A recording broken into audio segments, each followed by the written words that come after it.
pasewakan atau pertemuan yang besar di Keraton Kidul, dan leluhur memang sangat prihatin dengan keadaan seperti itu karena potensi itu sebenarnya nyata sekali. Apalagi kalau potensi tsunami itu sudah merupakan bencana yang tertunda selama 100 tahun, tidak balance. Ini sangat berbeda dengan yang terjadi kira-kira 30 tahun yang lalu, di mana pada saat musim kemarau datang itu ya tidak terjadi kekeringan yang menyengsarakan umat manusia, atau potensi itu ada di tahun depan. Dan semua itu tergantung oleh usaha para leluhur. Apakah usaha itu akan menghasilkan banyak pencapaian, atau memang saking beratnya fenomena alam yang akan terjadi sehingga itu menjadikan tsunami itu juga akan lebih cepat terjadi dan skalanya juga besar. Seperti itu, cuman kita tidak perlu menyangkal dengan keras, kita tidak perlu juga untuk percaya sepenuhnya. Jadi artinya apa yang ada di media sosial, di media massa yang mengungkap prediksi-prediksi ada bencana yang dahsyat, itu hanya cukup menjadikan kita ini lebih bijaksana dalam menyaring dan memilih berita-berita yang lebih kredibel. Semua yang kita lakoni itu ya dengan tujuan memang untuk memperhawa atau untuk mengendalikan keinginan ragawi, rasaning karep, dan kita lebih memenuhi kebutuhan kareping rasa. Kita memenuhi kebutuhan yang sifatnya rohani. Untuk mengantisipasi atau untuk mencegah agar supaya tidak menimpa diri kita. Dan kalaupun misalnya itu tidak bisa dihindarkan, setidaknya resikonya atau efeknya juga lebih kecil. Tidak separah kalau kita abai.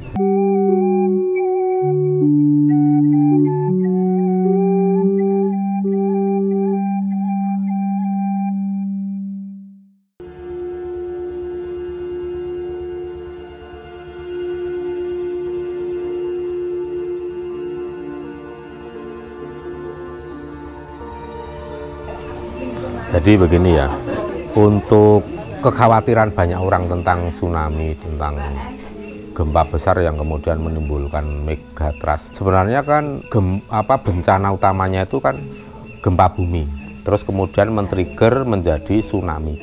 Itu memang sesuatu yang dianggap itu bukan suatu ramalan, ya bukan sekedar ramalan, tapi itu merupakan potensi bencana yang secara ilmiah melalui kajian-kajian dari berbagai ahli di bidangnya masing-masing.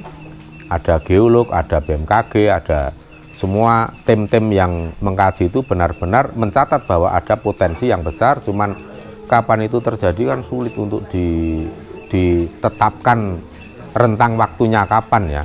Tapi ada satu kabar yang sifatnya itu cukup membuat kita tenang dan optimis ya, ketika para leluhur 4 hari yang lalu kalau nggak salah, jadi ada semacam pasewakan atau pertemuan yang besar di Keraton Kidul, dan leluhur memang sangat prihatin dengan keadaan seperti itu karena potensi itu sebenarnya nyata sekali. Apalagi kalau potensi tsunami itu sudah merupakan bencana yang tertunda selama 100 tahun. Artinya selama 100 tahun itu ya ada upaya-upaya dari para entitas luhur untuk setidaknya bisa meminimalkan atau menunda.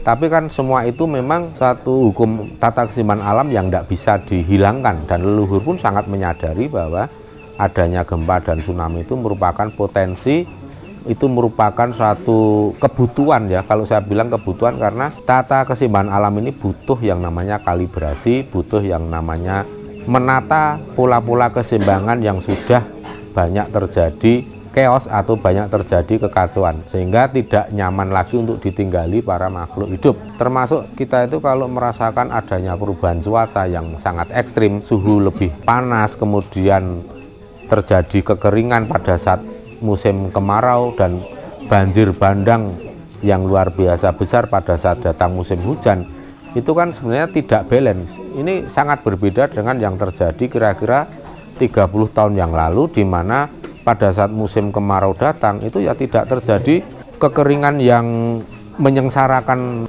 umat manusia, dan pada saat musim hujan itu pun tidak terjadi banjir bandang yang merusak daratan. Nah, oleh sebab itu ada pola-pola menata keseimbangan alam itu dilakukan oleh hukum alam itu sendiri, dan itu tidak bisa dihilangkan. Leluhur juga paham, sangat memahami kebijaksanaan alam seperti itu. Walaupun ada kemampuan untuk mengurangi, tapi itu hanya dengan tujuan untuk melindungi makhluk hidup yang terutama para manusia. Dan kabar yang terakhir kemarin saya dapatkan ketika ada Pasewakan Agung di Keraton Kidul itu, memang tsunami itu tidak terjadi di tahun 2023 ini, tetapi kemungkinan besar atau potensi itu ada di tahun depan. Dan semua itu tergantung oleh usaha para leluhur. Apakah usaha itu akan menghasilkan banyak pencapaian, atau memang saking beratnya fenomena alam yang akan terjadi sehingga itu menjadikan tsunami itu juga akan lebih cepat terjadi dan skalanya juga besar. Tapi setidaknya dengan adanya upaya para leluhur ini bisa mengurangi yang tadinya misalnya kita katakan, kita prediksikan itu bisa mencapai 34 meter, tapi dengan adanya upaya-upaya para leluhur itu tsunami bisa berkurang, misalnya menjadi hanya 20 meter atau bahkan kurang. Itulah bentuk dari keberhasilan usaha leluhur. Cuman yang perlu kita waspadai lagi, karena leluhur itu kan berupaya untuk memecah energi. Jadi energi-energi yang begitu besar terakumulasi dan akan menjadi bencana, itu leluhur memecah. Jadi menjadi bentuknya itu gempa-gempa yang susul menyusul, yang intensitasnya cukup tinggi. Tapi kalau terjadi di daratan ya tetap itu ada risiko kerusakan. Tapi adanya rentetan gempa-gempa yang terasa intensif sekali akhir-akhir ini merupakan salah satu bentuk upaya leluhur dalam merilis atau mengurangi atau menggemboskan induksi tektonik yang selama ini terkunci atau terakumulasi. Jadi seperti itu, Mas. Kalau melihat getaran akhir-akhir ini, Romo, ya, tidak sedikit para praktisi spiritual yang memberikan sinyal waspada di awal 2023. Menurut Romo seperti apa? Ya memang banyak orang mengkhawatirkan tahun 2023 di awal itu akan terjadi sesuatu hal yang menggemparkan. Bahkan hari ini tanggal 11 Desember pun banyak di dunia ini yang meramalkan akan terjadi malapetaka besar yang membuat semua umat manusia menangis ya. Tapi ya sampai jam ini semuanya masih baik-baik saja. Artinya ya kalau saya menganggap itu ya saya tidak terlalu reaksioner ya, adanya prediksi-prediksi seperti itu ya saya anggap biasa saja orang mengungkapkan seperti itu. Cuman kita tidak perlu menyangkal dengan keras, kita tidak perlu juga untuk percaya sepenuhnya. Jadi artinya apa yang ada di media sosial, di media massa yang mengungkap prediksi-prediksi ada bencana yang dahsyat, itu hanya cukup menjadikan kita ini lebih bijaksana dalam menyaring dan memilih berita-berita yang lebih kredibel. Kalau saya pribadi di tahun depan, terutama di awal tahun itu bulan apa? Misalnya Januari, Februari, Maret itu bisa disebut awal. Kalau dibagi menjadi 3 sesi, awal tahun itu kan 4 bulan sampai April ya. Katakanlah Januari, Februari, Maret itu yang terjadi banyak malapetaka besar atau bencana alam. Ya kalau berupa bencana-bencana alam yang skalanya memang besar itu memang sudah ritmenya. Kalau saya pribadi mensikapi itu tidak kagetan, tidak gumunan, tidak terlalu percaya, tapi juga tidak perlu untuk menyangkal mentah-mentah. Tapi jadikanlah itu sebagai satu bentuk apa ya, sesuatu yang bisa memancing sikap kita untuk lebih bijaksana. Jadi begitu Pak. Kalau saya pribadi tidak melihat sesuatu yang terlalu mencekam itu enggak. Jadi masih skalanya itu ya bencana alam yang masih sama seperti akhir tahun ini ya, kejadiannya masih seperti itu. Karena kalau melihat ritmenya ya biasanya bencana di akhir tahun sampai di awal tahun itu kan ya skalanya naik turun kurang lebihnya seperti itu. Dan saya kira untuk tsunami pun belum akan terjadi di awal tahun. Kemudian terkait laku tirakat yang sesuai dengan era kontemporer, Romo, karena selama ini kan ketika tirakat-tirakat ini senantiasa kita harus menjauh dari keramaian segala macam. Ribut Romo. Tirakat itu kan artinya begini ya, kita tuh menempuh laku prihatin. Laku prihatin itu esensinya apa? Laku prihatin itu esensinya kan perih ing batin. Jadi itu bukan sesuatu yang menyenangkan untuk kita lakoni, karena semua yang kita lakoni itu ya dengan tujuan memang untuk memperhawa atau untuk mengendalikan keinginan ragawi, rasaning karep, dan kita lebih memenuhi kebutuhan kareping rasa. Kita memenuhi kebutuhan yang sifatnya rohani. Ya, itu salah satunya adalah yang utama itu ya berdharma. Perbanyaklah dharma kepada seluruh makhluk hidup, kepada sesama manusia. Jangan pilih kasih hanya pada golongan sendiri, hanya suku sendiri, hanya seiman, ya, seagama. Jangan. Tapi kalau lakukan dharma itu jangan pandang bulu, jangan pilih kasih, lakukan ke semua. Urip kudu murup, murup itu berguna untuk seluruh makhluk hidup. Itu merupakan dharma yang paling ideal. Karena dengan dharma itu akan menjadi pagar gaib yang melindungi atau menaungi kita dari berbagai macam mara bahaya, berbagai macam kesialan, sengkolo, sukerto. Itu ya ditutupnya dengan dharma. Kita membuat pagar gaib itu tidak perlu pergi ke paranormal, tapi lakukan sendiri, bangunlah sendiri pagar gaib itu dengan dharma. Makin besar dharma yang dilakukan, artinya pagar gaib itu juga akan semakin tebal, akan semakin kokoh membentengi kita dari bilahi, dari malapetaka, celaka, sengsara, penderitaan. Nah, itu yang pertama. Yang kedua, dekatkan diri kita kepada Tuhan, kalau dalam istilah agamanya seperti itu. Tapi dalam spiritual Jawa, para leluhur, termasuk kedua orang tua yang masih hidup, itu adalah jalan menuju kedekatan kita dengan Tuhan. Jadi kalau saya sarankan ya mendekatlah ke para orang tua sebagai bentuk bakti kita, ya. Kita menjadi orang yang berbakti pada orang tua dan dilanjutkan berbakti pada leluhur. Cara berbakti pada leluhur lebih sederhana daripada orang tua yang masih hidup, karena leluhur kan tidak banyak permintaan.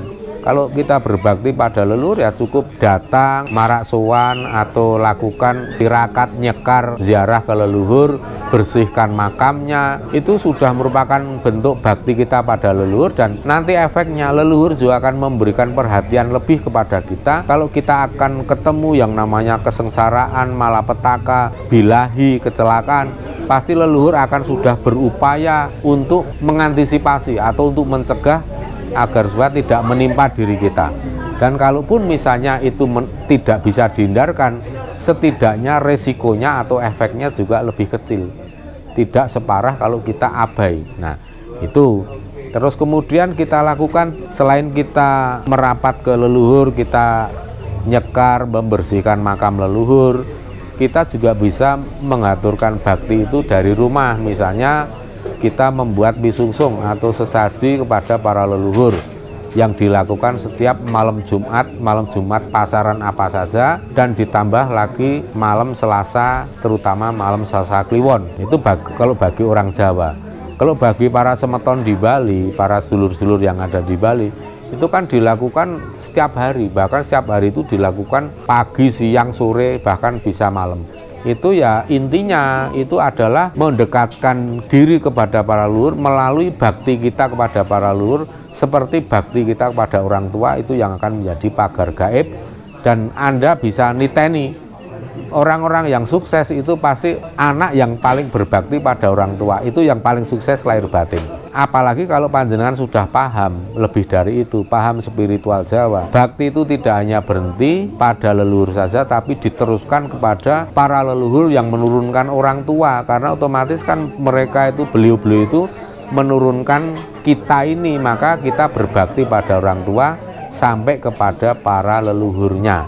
Itu yang akan menjadi benteng dan pagar gaib, sehingga kita akan sulit untuk dicelakain orang, kita akan menjadi orang yang tidak mudah terkena bilahi, celaka, sengsara. Jadi seperti itu, Mas. Gempa dan musibah segala macam kan masif sekali terjadi akhir-akhir ini. Orang Jawa seperti apa yang akan selamat, Romo?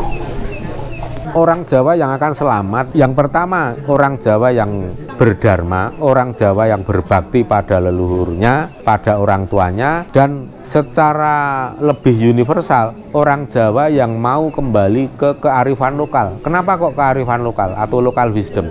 Karena local wisdom itu mengandung pelajaran dan nilai-nilai yang sudah terangkum, yang sudah rumus-rumusnya itu sudah dirangkum, dibuat dalam proses yang panjang dan lama. Bisa makan waktu puluhan ratusan tahun, bahkan bisa ribuan tahun.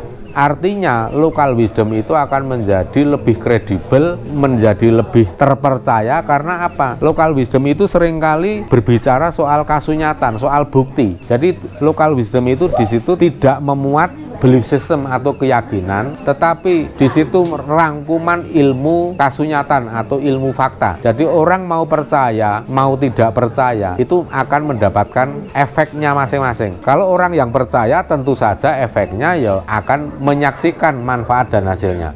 Sebaliknya orang yang tidak percaya, walaupun kalah dengan fakta atau dengan bukti, kalau orang sudah terlanjur besiwit atau begegek makutawaton atau tidak mau lagi menerima fakta kebenaran, ya akhirnya apa? Sebesar apapun nikmat Tuhan itu akan diingkari. Walaupun fakta sudah ada di depan mata, tetap saja akan diingkari. Nah, orang-orang seperti itulah yang akan mudah sekali celaka ketika terjadi seleksi alam atau terjadi bencana alam, dan proses adanya garu lumaku ini, ya orang-orang seperti itulah yang akan paling berisiko terkena garu dari kekuatan alam ini untuk menyeleksi. Kemudian terkait spiritual audisi, Romo, kan banyak nih beberapa permintaan dari teman-teman untuk diadakan ya. Tolong ini Romo, memungkinkan nggak misalnya kita adakan 2 bulan lagi begitu, dan dipertegas lagi kira-kira gambaran kegiatannya yang akan didapatkan teman-teman setelah ikut spiritual audisi itu kira-kira seperti apa?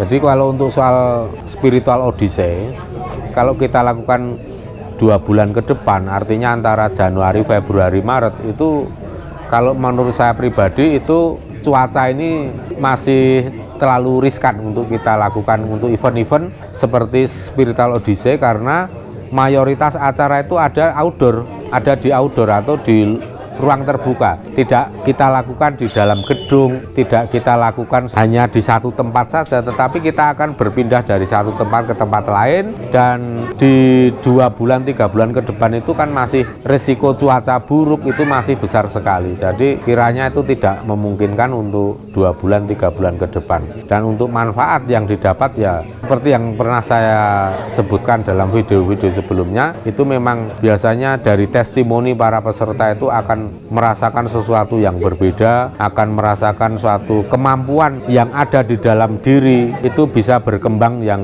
sangat pesat ya. Artinya ada merasakan self empowerment, baik itu berupa energi, berupa ilmu pengetahuan, dan yang utama adalah adanya proses transformasi kesadaran dari kesadaran yang level bawah menuju ke transformasi ke kesadaran murni atau kesadaran yang lebih tinggi. Dalam hal ini adalah kesadaran spiritual seperti apa yang disampaikan dalam ilmu Jawa yang disebutnya sebagai kesadaran kosmologis atau kesadaran yang manunggal kawula kalayan Gusti.